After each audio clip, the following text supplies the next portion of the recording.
Bom dia, pessoal. Venho aqui para a gente continuar as nossas aulas de eletiva, que são muito importantes, né? A gente não poderia deixar de lado. E trago para nós hoje problemas envolvendo probabilidade, tá certo? O que vem a ser um problema envolvendo probabilidade? A gente vai fazer o seguinte, preste atenção. A gente vai ter aqui o primeiro passo, o segundo e o terceiro passo. A gente vai resolver tudo da melhor maneira possível, tá certo? Ele diz assim na primeira questão: escolhido ao acaso um elemento do conjunto dos divisores de 30, determinamos a probabilidade de que ele seja primo. Primeiro ele fala nos divisores de 30, depois ele fala que só quer os números primos, tá bom? E aí é o que eu digo a vocês: a gente primeiro vai tentar encontrar os divisores de 30 e depois, dentre eles, a gente encontra os números primos, beleza?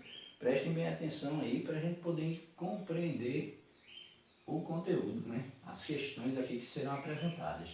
Vejam só, então quando eu digo primeiro passo, eu vou criar um espaço amostral. Esse espaço amostral, ele vai ser chamado de divisores de 30, que no caso, todos os divisores que eu vou chamar o número 1, o número 2, o 3, o 5, o 6, o 10, o 15 e simplesmente o 30.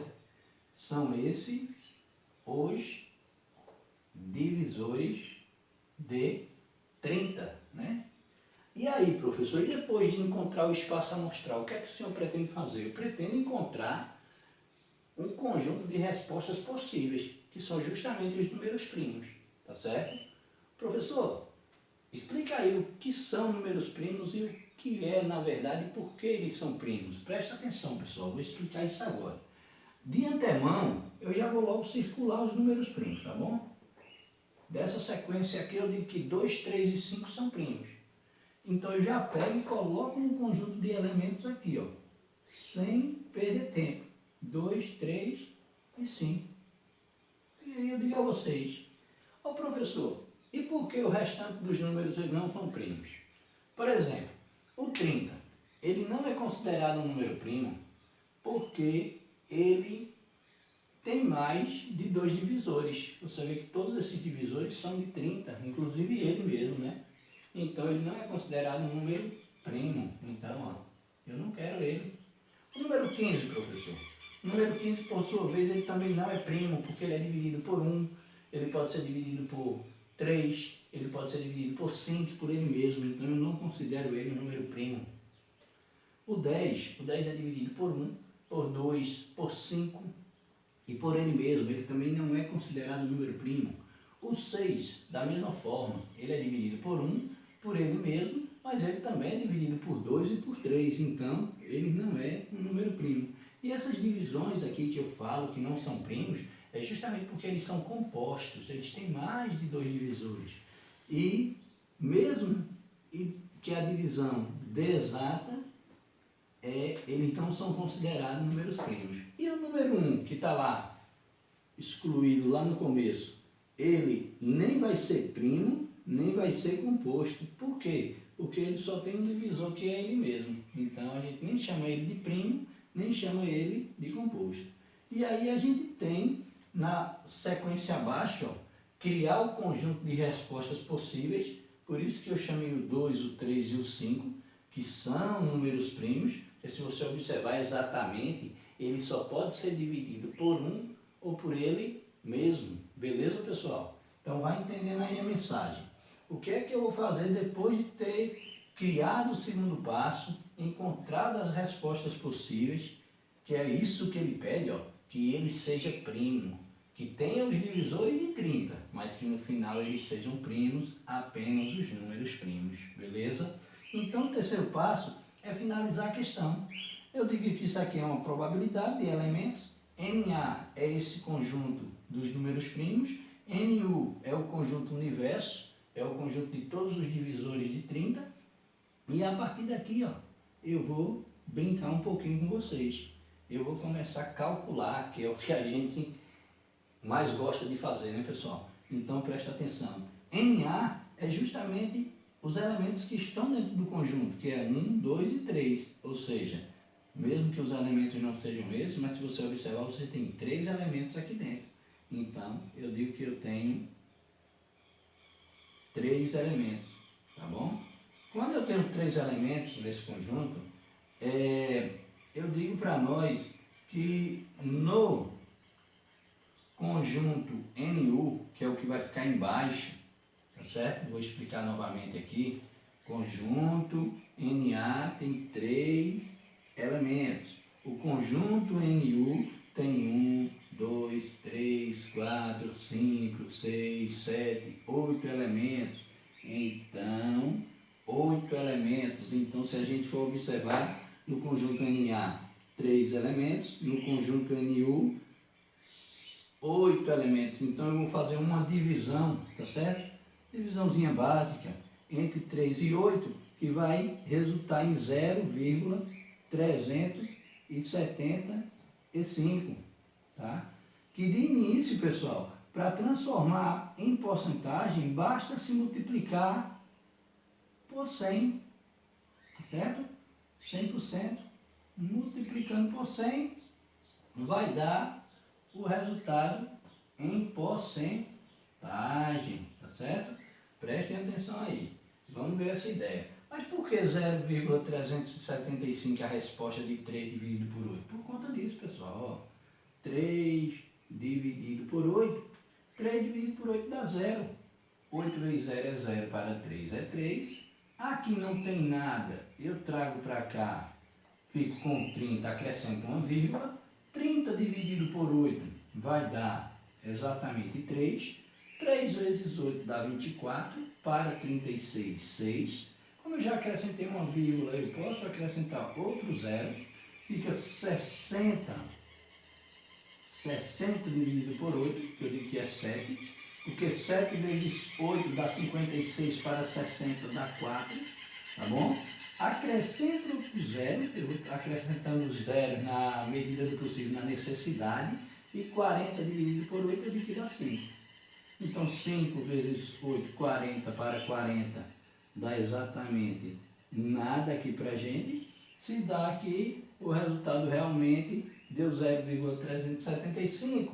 E para que a gente obtenha um número em porcentagem, basta que a gente pegue esse resultado e multiplique por 100. Quando eu faço essa multiplicação por 100, eu obtenho justamente 37,5%. Essa aqui, pessoal, é a resposta em porcentagem. Tá entendido? Então, pessoal, isso aí foi o primeiro exercício de hoje, tá certo? Vamos partir para a segunda questão.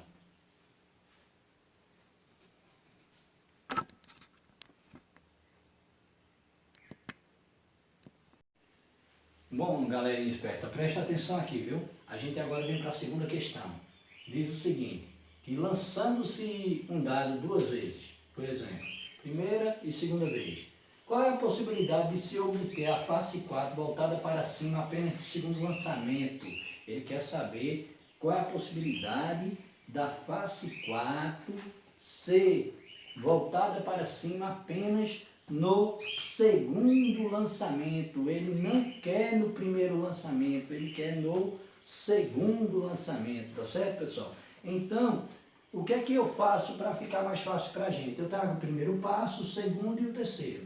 No primeiro eu vou criar o espaço amostral, que é o que eu vou fazer agora, mas a gente sabe, se a gente lançar um dado, a gente é consciente disso, pode aparecer o 1, o 2, pode aparecer o 3, pode aparecer o 4, pode aparecer o 5, pode aparecer o 6, ou seja, pode aparecer todos os elementos contidos no dado, tá certo? São 6 faces. Já quando a gente vai criar o conjunto de respostas possíveis, a gente tem que saber que a questão está nos pedindo o seguinte, que a face 4 só pode ficar voltada para cima no segundo lançamento e não no primeiro. Se eu jogar no primeiro lançamento, eu não posso obter o número 4. Segundo problema, viu, pessoal? Não sou eu que estou inventando, não. Então, no nosso primeiro, aqui, ó, bonitinho, vou até colocar assim, ó, lançamento, tá certo? no nosso primeiro lançamento pode aparecer justamente o número 1, o número 2, pode aparecer o número 3, o 5 e o 6. Mas você observa que não pode aparecer o número 4. Já, pessoal, sem medo de errar, no segundo lançamento pode sim aparecer o número 4. E por sua vez, só pode aparecer ele. Então, no primeiro conjunto, certo? A gente pode obter o 1, o 2, o 3, o 5 e o 6. Já no segundo conjunto, que é o segundo lançamento, a gente só pode obter o 4. Ou seja, ele não quer que apareça o número 4 no primeiro lançamento, ok? Tá ficando tudo entendido aí? Preste atenção que a gente vai continuar. Então, é aquilo que diz o problema. Ele quer que a face 4 fique voltada para cima apenas no segundo lançamento. E no primeiro, ele não pede que essa face 4 apareça. Tá certo? Então, quando a gente vai finalizar a questão, o que é que eu faço? Eu conto quantos elementos existem no primeiro lançamento dos dados, que no caso eu tenho 1, 2, 3, 4, 5, tá certo? Aqui, ó, bonitinho, 5, que vai ficar sendo sobre a quantidade de elementos que pode aparecer em um determinado lançamento de um dado, que no caso são 6 faces, tá certo? Então, fica 5 sobre 6. E aí, a gente sabe que foram 1, 2, 3, 4, 5 elementos no primeiro lançamento. Já no segundo lançamento, ele só quer que apareça um elemento apenas, que é quem? O 4. Então, se só é 1, então eu coloco o número 1. Mas, em quantas possibilidades pode aparecer esse 4 aqui diante de um dado?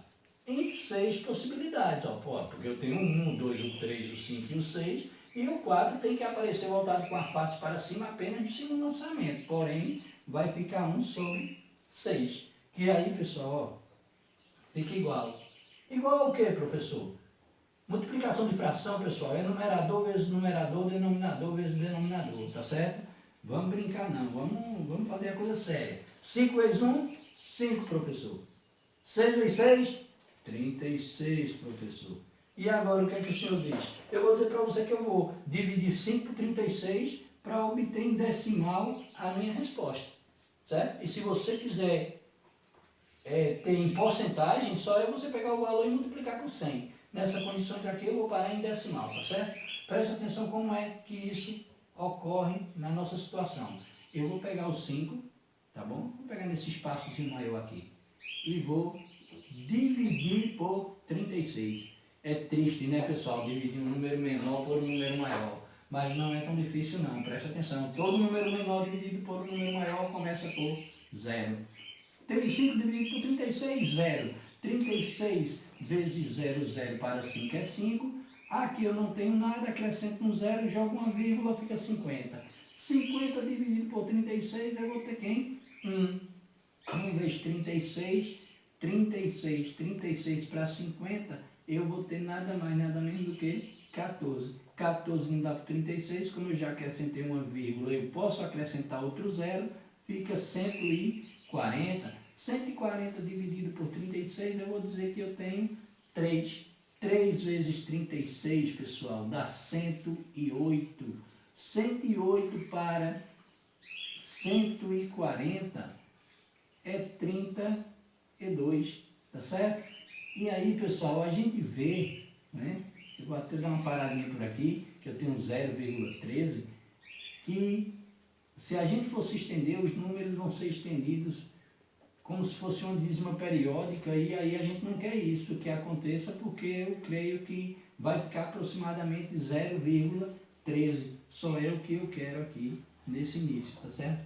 Para você saber que a gente pode sim multiplicar, ou perdão, dividir um número menor por um número maior e obter o resultado. Mesmo que saia em decimal e saia uma dízima periódica, mas isso aí não nos incomoda, tá certo? Então, aproximadamente 5 dividido por 36 dá 0,13.